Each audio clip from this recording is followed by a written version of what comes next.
It is so nice to be in this retrograde right-wing hellscape. This is my second time in Hungary, and both times I've had exactly the same reaction. First, well, the first reaction, if I'm being honest, is the food is amazing. The second reaction is I have no hope in this lifetime of speaking Hungarian, but I admire it. And the third reaction is this does not seem like a right-wing hellscape to me at all. It actually seems very much like the country that I grew up in. It seems like America circa 1985, where there's a big bulk of normal people who aren't that interested in politics. Then you have people on both sides who are each making their case, and there's a vigorous public discussion about that, and people disagree, but they're not on the verge of shooting each other. It's all kind of normal. That's the way it seems to me. So if this qualifies as a dangerous, rogue, right-wing country, I'm thinking maybe the terms have changed a little bit since my childhood.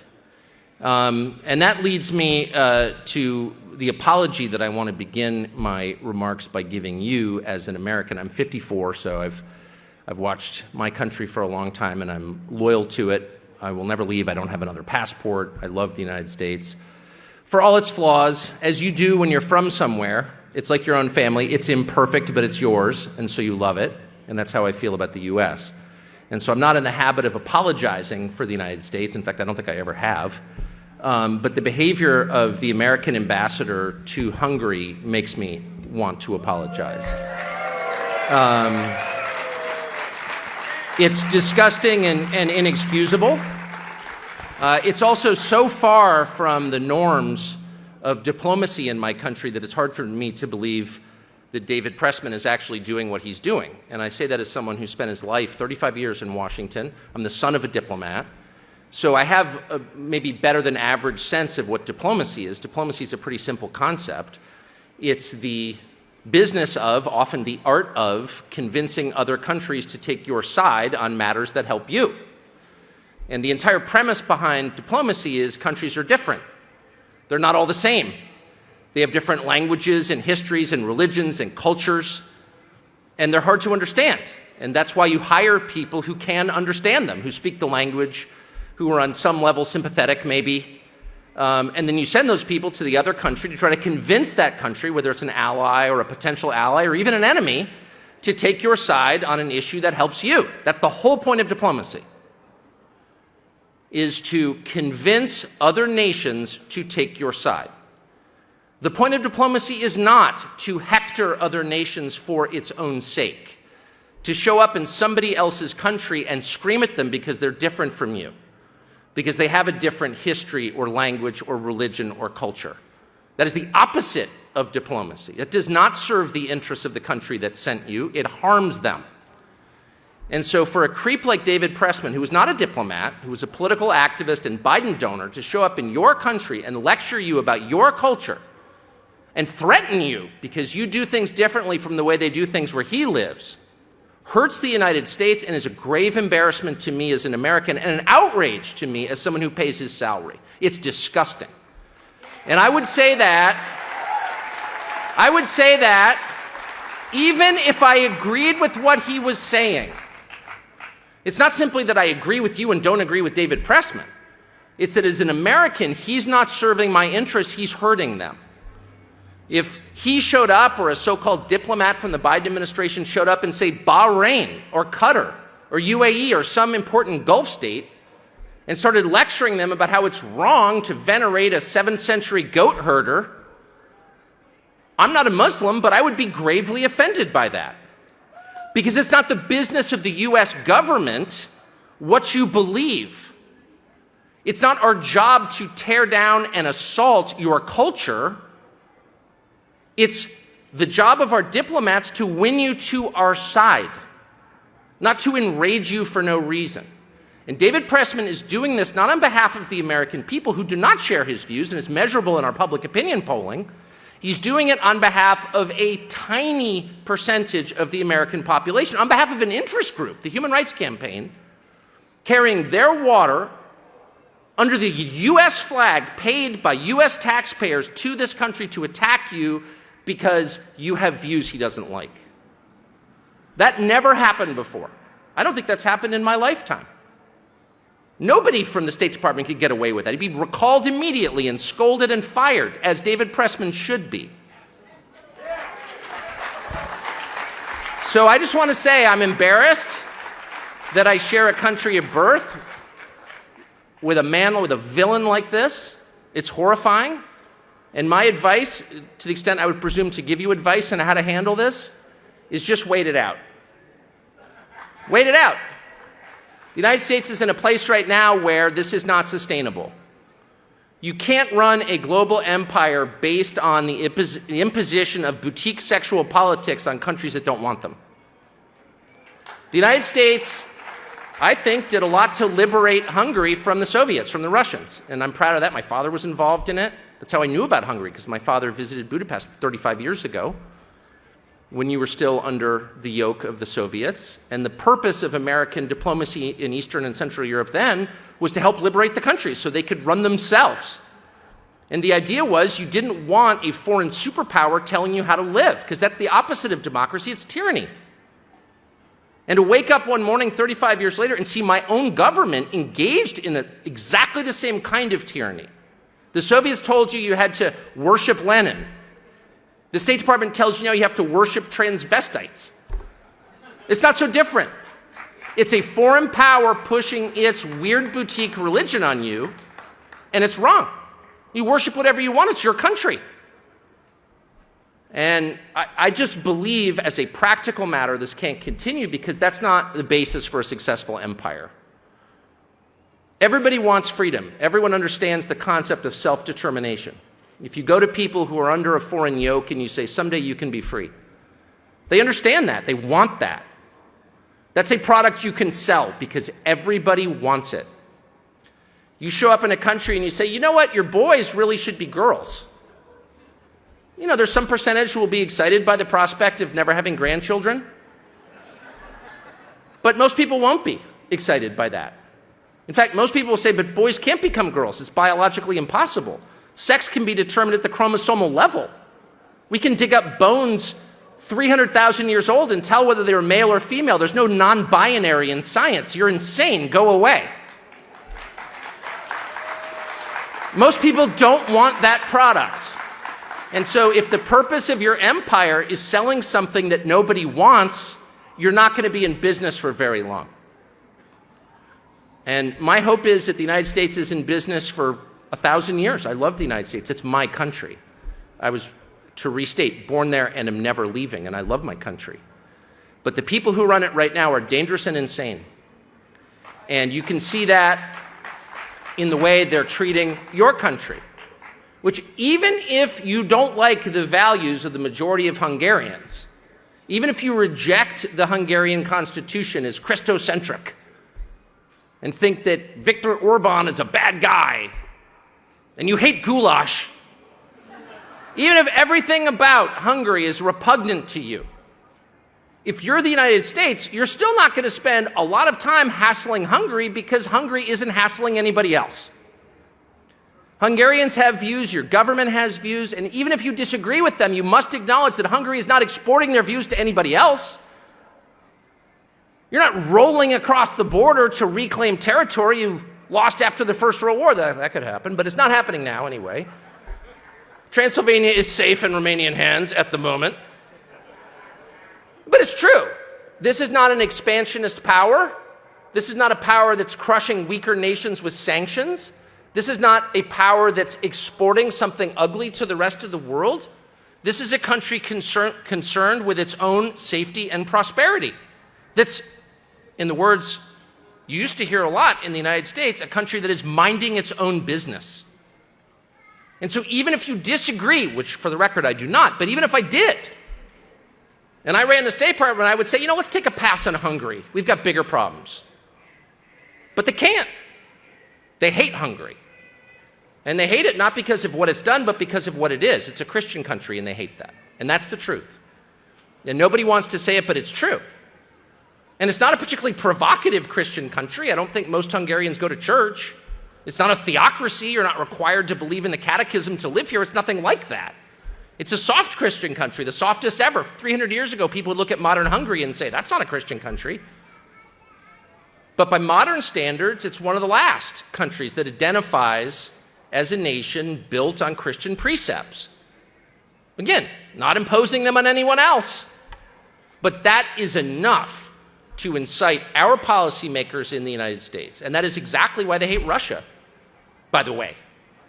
I'm not a fan of Russia. And if I was, I wouldn't admit it to a Hungarian audience. When I hear Orban described as a Putin suck-up, I think, really? That image of Orban being pushed against a police car with a baton to his neck by Soviet-backed policemen comes to mind. Yeah, he's probably not pro-Russian, just guessing. But why do they make that charge? Well, because one thing that Russia and Hungary have in common is a big part of the population identify as Christians. Now, why would that be provocative? A huge part of Malaysians identify as Muslim. Fine with me. But it's not fine with Washington at all. It's deeply offensive to see that alive in Europe. And that is the core. It's not rational. This is happening on a gut level, but it is expressed through policy. Policies that I'm ashamed of that most Americans don't even know exist. The fact that Americans working in Hungary have to pay Hungarian and American taxes, one of the few countries in the world where that's true, that's punitive, that's punishment. And it's punishment for your constitution and for your attitudes. That is cultural imperialism. That's what we used to call it. The idea that the bigger country gets to impose its way of life on smaller countries, not convince them to adopt our way of life, not convince them to drink Coca-Cola because it tastes great, but force them. Convert or die. That was repugnant to Americans. That was the opposite of the American promise, which was this is all voluntary. Come to our side because you want to. We've got something better to offer you. We're not going to force you. We want you to come under your own free will. And that's no longer true. And what's sad, in my opinion, is that while the United States still has, I think, a lot to offer to the world, and I would never leave because it's, and no offense meant by this, and I hope none will be taken, it is the prettiest country in the world. It is, let's be honest. Even the crummy, sorry, it is. It's beautiful, and it has wonderful people, and I know many of you have relatives there. A lot of you are Americans, and you know exactly what I'm talking about. It's been taken over by lunatics. But the core of the country has not changed. But what's so interesting to me is that the people running the United States are no longer even pretending to offer a better life to the people who live there, which is a huge change. I mean, throughout the course of my life until fairly recently, we had people I voted for in office, people I would never vote for in office, but all of them made basically the same promise. Elect me, give me power, and I will make your life better. And here's how I'll do it. I never hear anybody make that case in the United States. And what they're offering is a world in which human flourishing is, if not impossible, very difficult. The ruling party is the party of the childless, the unmarried, the people who are working for low wages for large corporations and living in tiny apartments in overcrowded cities that are rife with crime. That's not a cliche, that's true. It's not a talking point. It's true. Who votes for the people who run the United States right now? People who are, again, working for big nonprofits or big banks, living in crowded conditions, very often alone, in big soulless cities, having their food delivered by immigrants, and spending their time glued to a screen. What does that sound like to you? It sounds like prison, actually. It sounds like prison. When people violate our laws in the United States, how do we punish them? Well, we execute a few, not very many. But mostly, our harshest punishment is locking them in a small cell where they can't see the sky, where their food is delivered through the bars, often by immigrants, from the commissary, which is the Uber Eats of prison, where they have to sit cut off from nature and in solitude for years. Well, that's the life of your average Democratic voter. Solitude, isolation, cut off from nature. Who are the people who oppose this? And some of them are Republicans. You're not going to hear me say word one in support of the Republicans, by the way, who have collaborated in the most dishonorable possible way with the Biden administration. So instead of saying Republican, I will describe them as anyone who's not with the program, which is the majority of people in my country. Where do they live? And more important, how do they live? Well, they're poorer generally on paper, but are their lives worse?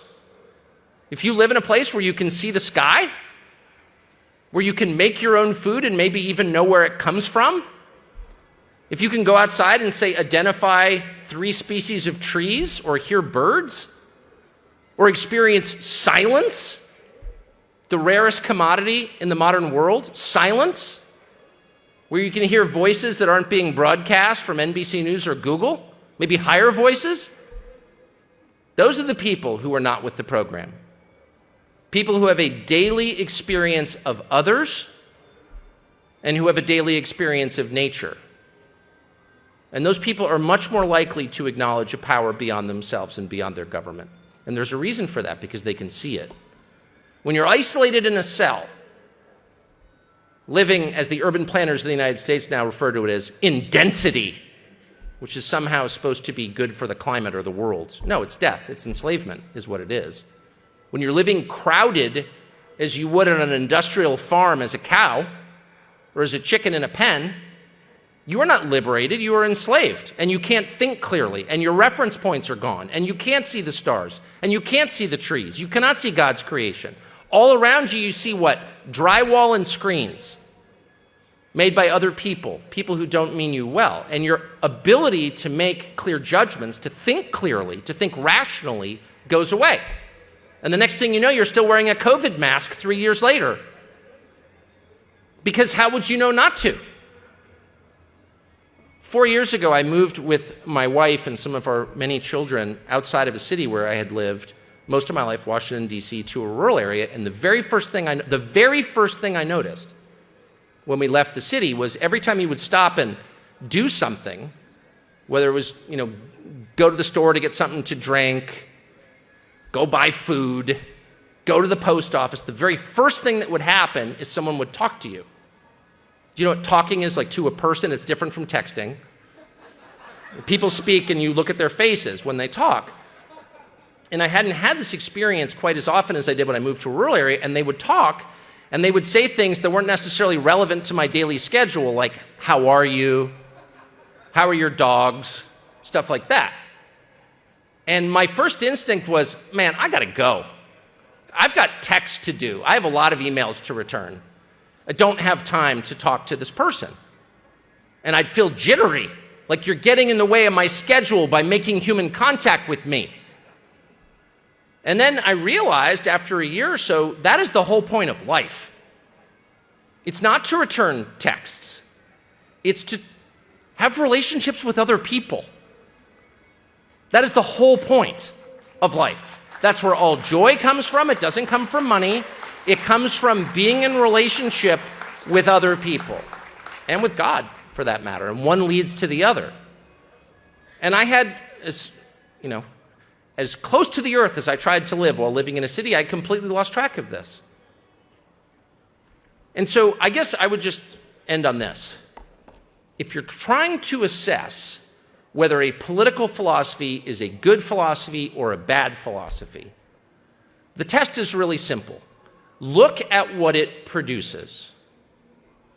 If a politician, if a leader is telling you, vote for me, support me, send me money, I'm on your side, you can know whether that person is worth supporting by the world he has created, both around him and within his own home.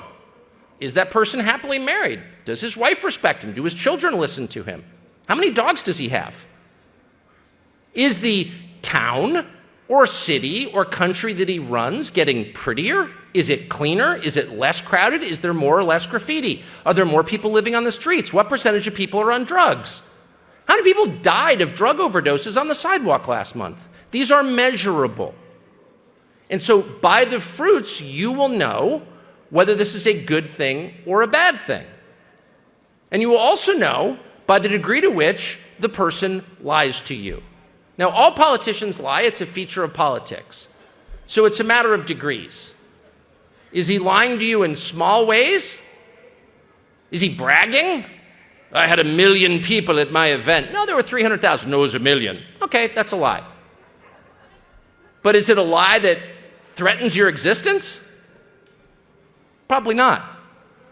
It's the ones who tell you the 180-degree opposite of the truth who you need to be careful of. And they're the ones who will enslave you. That is true. If they're telling you it's nighttime when the sun is shining, if they're telling you up is down, black is white, they are the ones to avoid. They are dark forces.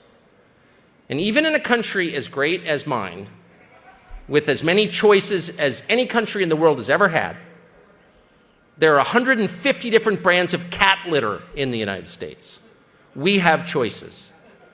But even in a country like ours, where the promise is there's a flavor for you, there is no diversity whatsoever. There is no choice in the information that you receive, in our media landscape.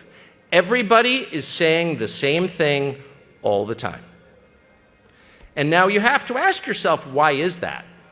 And of course, the answer is very simple, because they're lying to you. And anyone who doesn't lie is punished and pushed off the stage. Now, I've been in the media business my entire life, 32 years, since August of 1991. And I've known this, and this realization has grown over the years, but it's in traveling outside of my country that it becomes real to me, and most recently this week in Hungary. And I'll just give you one example, and that's the war in Ukraine. Now, I think decent people can have different views on the war. I have my opinions. You may disagree with me. I don't think that makes me a bad person or a servant of Putin, and I don't think your opinion makes you an idiot or a bad person either. I think it's totally fair to disagree. What I object to is lying about what the facts are. And in the United States right now, the overwhelming majority of the population believes that the Ukrainian army is this close to defeating the Russian army. And, again, I think it's totally fair to root for the Ukrainian army. I'm not attacking anybody. I'm sorry that Russia invaded Ukraine. I'm not taking the Russian position on this. I'm merely saying that the fact of what is actually happening, not what we wish would happen, but what is happening, is essential if we want to make up our minds about what to do next. And in the United States, virtually everyone I've ever met believes that Ukraine is winning. Now, if you think about this for a moment, here you have one country which has 100 million more people than the other country, and has much deeper military industrial capacity, can make more missiles, make more bullets, make more tanks than the other country. So over time, the bigger country is almost certain to win, correct? This is a physics principle. Right.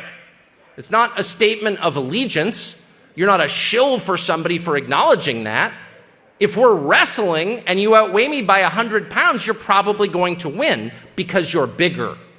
That's a fact. And yet, my country, a nation of 350 million people, has been told exactly the opposite for a year and a half for ideological reasons, as a function of propaganda. It is lying. And the scary thing is that otherwise very smart people believe it, even though you can still, and this may change, go on Wikipedia in the United States and look up population numbers. How many people live in Russia? How many people live in Ukraine? Oh, one outweighs the other by 100 million people.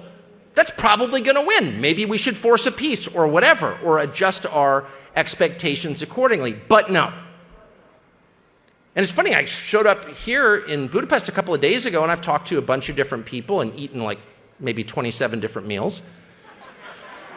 Gain a lot of weight in your country, I got to be honest. That's not a criticism, just a fact. And I've asked every person, back where I come from, the most informed, the most technologically superior nation in the history of man, the only country to put a human being on the surface of the moon.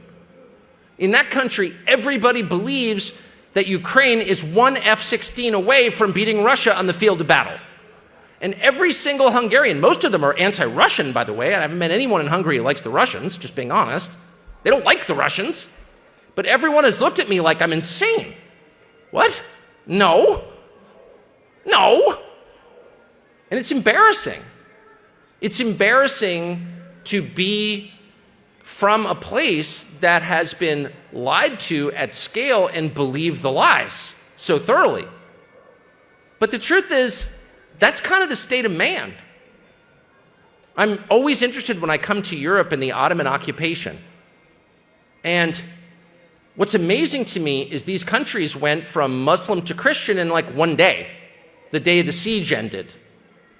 And you're like, you think to yourself, well, did all these people convert in one day? And not all of them, but yeah, most of them did. Because the deep truth, which no one wants to admit, is that leadership matters. When you have wise leaders who articulate clear goals and whose ideas are rooted in reality, physical reality, and unchanging human nature, those leaders will have happy, prosperous countries. And when you have leaders who have poison ideas that are rooted in anti-human, anti-theological ideology, when they get some crackpot idea like Marxism or neoliberalism or trannyism or whatever the ism is, those leaders will lead their countries to destruction. So as much as me as a native Californian wants to believe that everybody's opinion is equal and we're all the sum total of our choices, that's not true. We are all hostage to history. We are living in a world that we did not create, but that our leaders created for us. That is true. And by and large, we will follow them wherever they go. And so your leadership matters. It's essential. Your heart may not change when leadership changes, but the world around you will. And so do all that you can to preserve good leadership. That would be my parting piece of advice. Thank you for enduring me.